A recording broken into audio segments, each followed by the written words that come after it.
Can a Christian be a scientist? Or can a Christian even listen to science? Is science evil? Or why does it seem that there's such a giant gap between science and the Bible? Well, what I want to do today is talk about a specific reason why. And it has to do with how humans see their world. We're going to go to Romans chapter 1, verse 18, and then we're going to go actually to Genesis chapter 1, 2, and 3. So we start in Romans 1:18 and following. For God's wrath is revealed from heaven against all godlessness and unrighteousness of people, who by their unrighteousness suppress the truth. Since what can be known about God is evident among them, because God has shown it to them.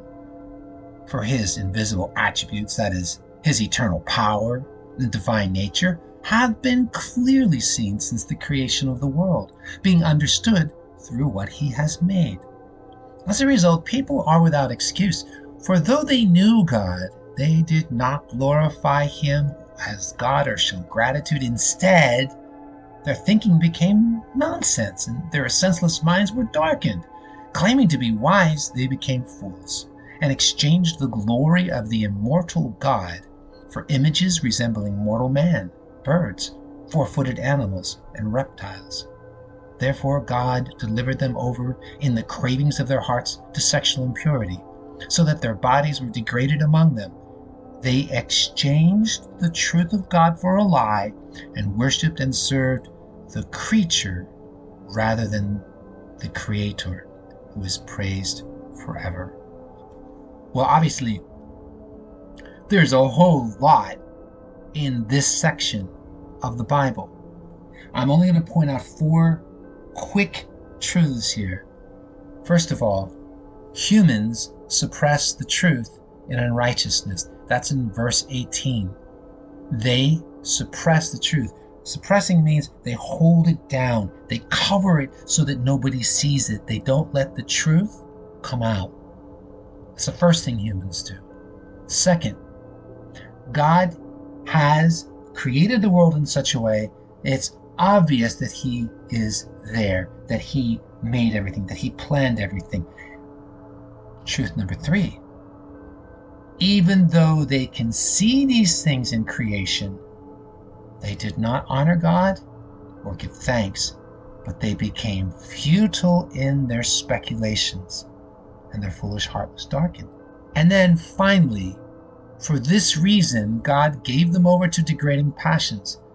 So what started off as an intellectual, emotional, and relational problem, intellectual in the sense that they refused to acknowledge God, emotional in the sense that they do not want to honor him or give thanks to him, and relational because they don't want to have anything to do with their Creator, now becomes sexual sin.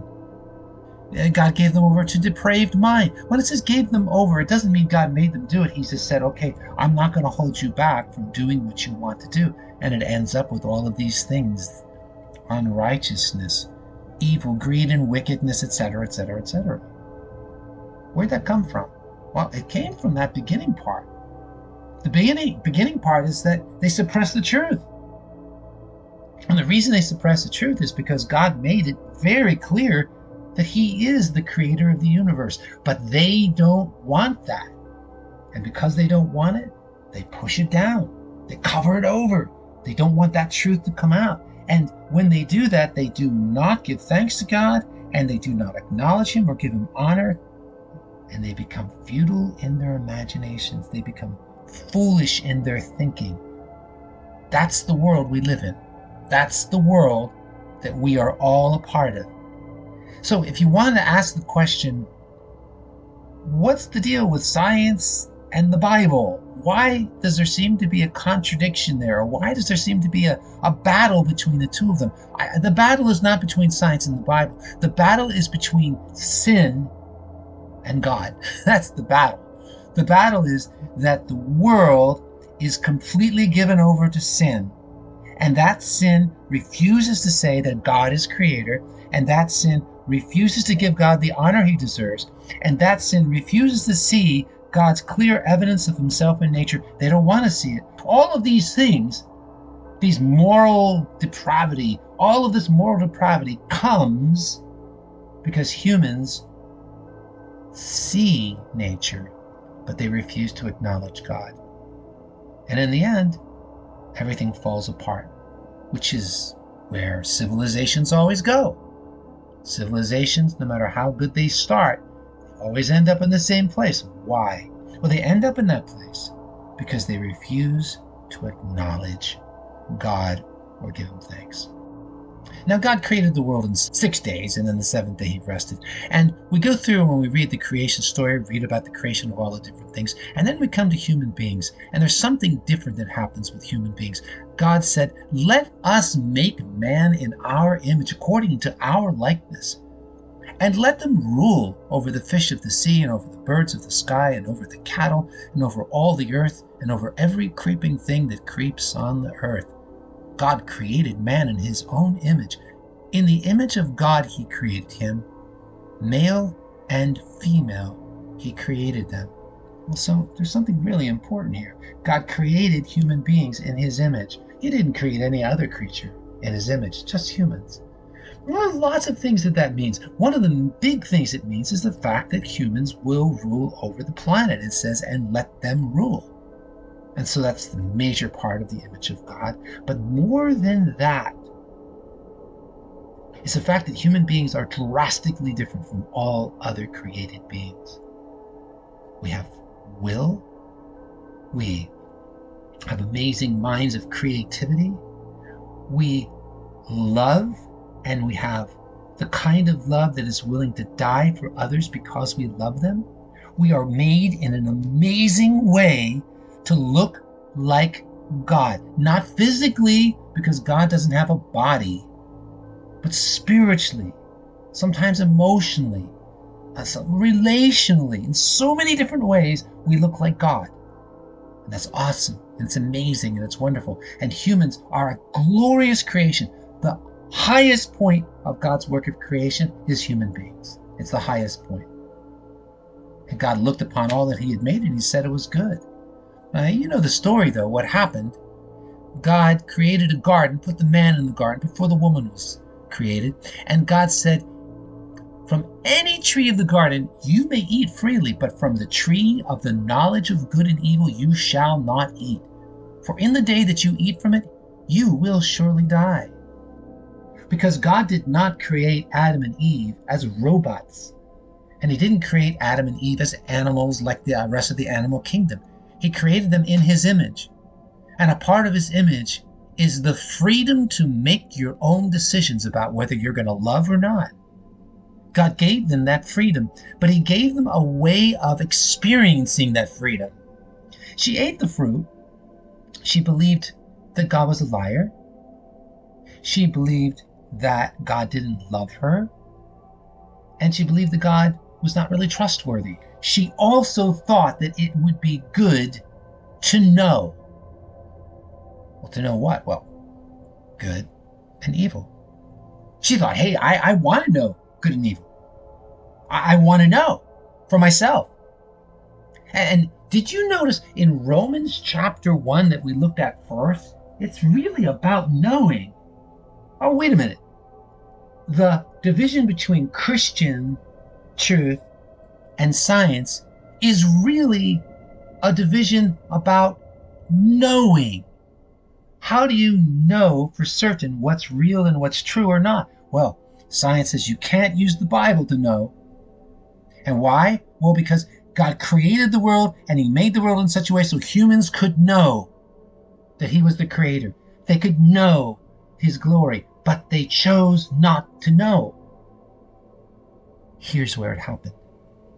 When they decided they wanted to know for themselves what was good and what was bad, when they wanted this knowledge of good and evil, when they wanted that fruit, wanted to know what's really going on, is that they were actually starting what we read in Romans chapter 1.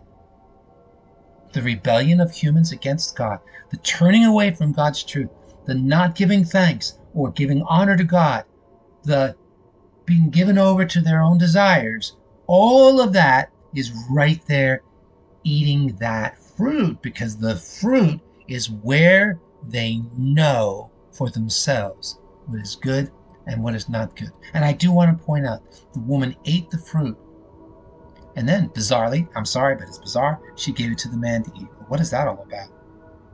Well, apparently, since the very beginning, when we sin, we always try to bring other people into our sin. So if there's one Christian who says, I want to know for myself, I don't want God's word to tell me how the world was created. I want to know for myself. I don't want God's word to tell me if it's wrong to abort a baby. I want that knowledge for myself. I want to know for myself. I don't want God's word to tell me that there are things like demon possession that are real. I want to know for myself. When we say, I want to know for myself, when we turn our backs on knowing from God, for some bizarre reason, we want to bring other people with us. What crazy thing is that? But that's what we do. We bring other people into our sin. I guess we feel better when other people also feel worse. And then there's a strange thing that happens. In verse 7 of chapter 3 in Genesis, it says, first in verse 6, they eat the fruit. Both of them eat the fruit. And then in verse 7, it says, then the eyes of both of them were opened, and they knew they were naked. Let me read it again. Then the eyes of both of them were opened, and they knew that they were naked. Well, of course, they were naked the whole time. They've been naked since creation. Nothing wrong with that. But something happened here. Once they ate from the tree of the knowledge of good and evil, they knew something. God had already said that it was good. Remember? God looked at all that he had created and he said, it's very good. So we already have God's pronouncement. They already know that it's good because God said it's good. But now all of a sudden, even though they know it's good, their eyes tell them it's not good. Oh, that's interesting. They know it's good. How do they know it's good? Because God said it was good. Remember? But now they no longer see nakedness the same way they saw it before. Before, they saw nakedness as good because God looked at all that he had made, and behold, it was very good. So they knew it was good. They saw it was good because God said it was good. But now all of a sudden they see for themselves. They say, oh, this is not good. We're naked. This is not good at all. No, we're naked. We can't be like this. And they're frightened. Now, God doesn't feel that way. He doesn't think it's bad at all. But they don't care what God thinks, even though they think they do. They're like afraid. They hear the sound of God walking through the garden, and they hide themselves because they're naked, because they're afraid of God. But they don't care what God had said. They're not thinking anymore. They're not thinking anymore. Why? Because their eyes had been opened. What does that mean? When their eyes were opened, it means they stopped seeing things in a thinking way, taking what God had said, it is good, and now they look at it for themselves. They make their own decision about what is good and bad, and they look at themselves being naked and they say, this is bad. And as soon as they do that, they're going to look at everything that way. Okay, everything. Do I mean everything? Yes, I mean everything. Everything. Everything in life now no longer is, what does God say about it? Now all of a sudden it is, what do I say about it? No longer do human beings say, God, what do you say about these babies in the womb? Now it's, what do I say about the babies in the womb? And no longer do we say, God, what do you say about how I treat other people? Now it's, what do I say? Before Eve ate that fruit, before Adam ate that fruit, they judged everything by what God said. Afterwards, no longer do they do that. So now we have a terrible problem. We have a world that is driven by people who want to be independent of God. Now we come back to science. Science is awesome. It's great. But the problem with science is that science begins with this statement: dare to know. Have the courage to use your own understanding is therefore the motto of the Enlightenment. You need to be courageous. Don't let anybody tell you what to think, including the Bible, including God. Don't let them tell you what to think, because when you do your science, you need to decide for yourself what is good and what's not good, what is true and what's false, what's real and what's imaginary. You have to decide for yourself. The reason why science does that is because they are all people who come from Adam and Eve. Adam and Eve ate the fruit. The fruit was the knowledge of good and evil. It was that crazy desire that pushes and drives us to choose for ourselves what is good and what's not good, to look at things and say, that's good, that's bad, this is good, this is bad, these are good, those are bad. See, that's what the knowledge of good and evil is always doing. Every moment that you're awake, you're constantly deciding for yourself, and you're not thinking. Before the fall, before Adam and Eve ate the fruit, before their eyes were quote unquote opened, they were really blinded.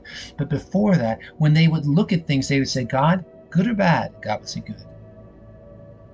Now, all of a sudden, they're saying, don't tell me, God. I don't want to hear what you say. I can tell if it's good or bad. I don't need you to cloud things up. I can see if it's good or bad, because I have the knowledge of good and evil. And so science also does that. Does that mean everything science does is bad? No, of course not. Absolutely not. No way. There's so much good in science. We have so many blessings that we have because of science. We are so enriched because of science. We don't want to throw science out, but I will warn you,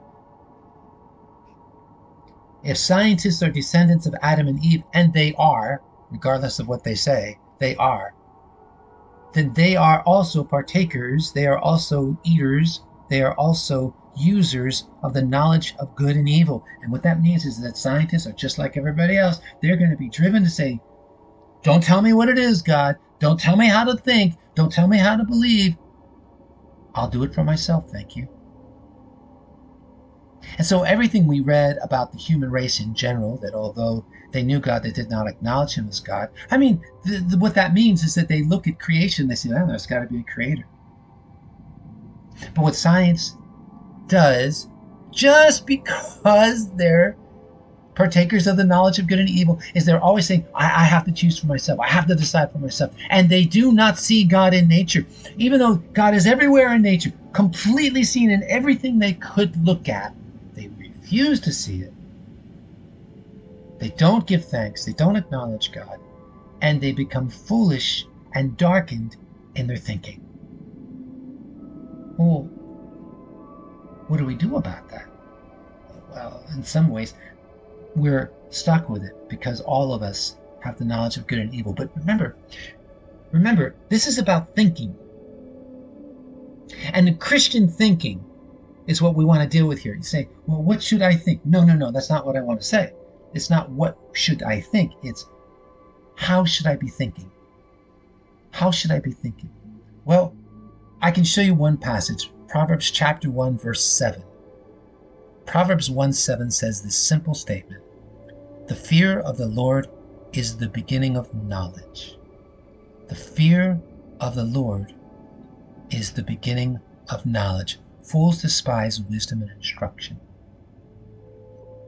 Fear of the Lord is when you stop and you say, wait a minute, this snake is saying, eat this fruit. God's a liar. God doesn't care about you. Just eat the fruit. And you go, wait a minute, wait. I'm going to think. You stop and you say, wait a minute, I'm going to think. Who created me? Did the snake create me? Or did God create me? Oh, God. Okay, wait a minute, wait. I'm going to think. Who knows my purpose for existence? The snake or God? Oh, God. Wait a minute, wait. Who is all powerful? The snake or God? Oh, God. Wait. Who is under my authority? The snake or God? The snake. Yeah, the snake is under your authority because you were created to rule, Eve. If Adam had thought, if Eve had thought, if they had used the minds that God had given them, minds that are far more brilliant than ours have devolved, theirs were at the top. If they had thought, if they had done thinking, Christian thinking, they would have said, no, God is the creator, God knows the purpose, God is all powerful, the snake is my servant. They never would have eaten the fruit. So I would say the same thing as far as Christian thinking goes in science. A scientist can certainly be a Christian, absolutely, but he's always got to be a thinking Christian, never accepting what people say without thinking. Yes, it's extra work. Okay, life is hard. It is extra work, but it's work that's necessary in order for you to be the scientist that Jesus calls you to be. You need to be a Christian thinking scientist. If someone tells you that the world, the universe is 13 point whatever billion years old, you stop back and you look at the Bible, you say, well, let me see what God says. Remember, that's what Eve should have done. Let me see what God says. That's what Eve should have done. Let me see what God says. And she didn't. She didn't think. You go and you look at the Bible, you look what the Bible says, you read Genesis, you read it over and over again, you go, no, this is not 13 billion years. Not at all. This is clear. This is recent. It's happened. You go, why do you do that? Why do you actually have to ask that question? Because everybody in the world, every single human being on the planet, all of us are children of Adam and Eve. All of us genetically come from Adam and Eve, and we are all driven, absolutely driven. We are all driven to choose for ourselves what is good and what is bad, to make our own decisions about what is true and what is false, to do what we think, rather than stepping back and saying, well, God, what do you say? The fear of the Lord is the beginning of wisdom. Not the mid, not the end, the beginning. Wisdom starts with fearing God. God, what do you say? Oh, I go to Genesis. Yes, you can be a scientist. You can be a glorious scientist. You can be used by God in 1,000 different ways. As a scientist, as a Christian.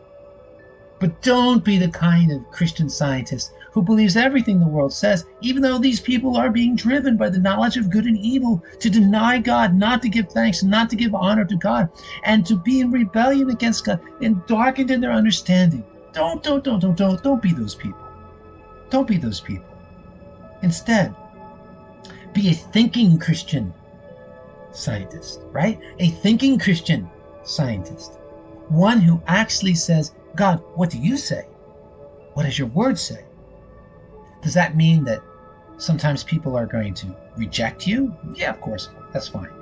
No problem. Does that mean that people are going to think you're stupid? Absolutely. Absolutely so. Does that mean that your life is going to be harder? Well, I don't know. What do you mean by harder?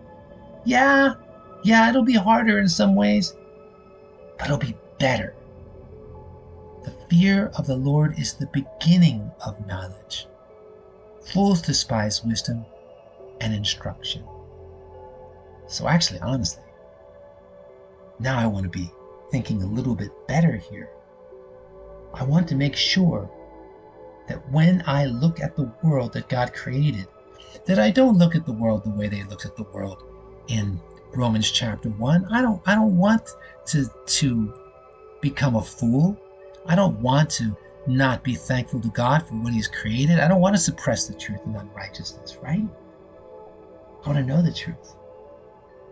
And that means, therefore, that I will always think as a Christian when I do my science. So this is just sort of a way. All the rest of us who are not scientists, we still need to think. You all, every day, everywhere, need to think. Christian thinking is not an option. It is a requirement of the Christian. Romans chapter 12 says, Do not be conformed to this world, but be transformed by the renewing of your mind, so that you may prove what the will of God is, that which is good and acceptable and perfect.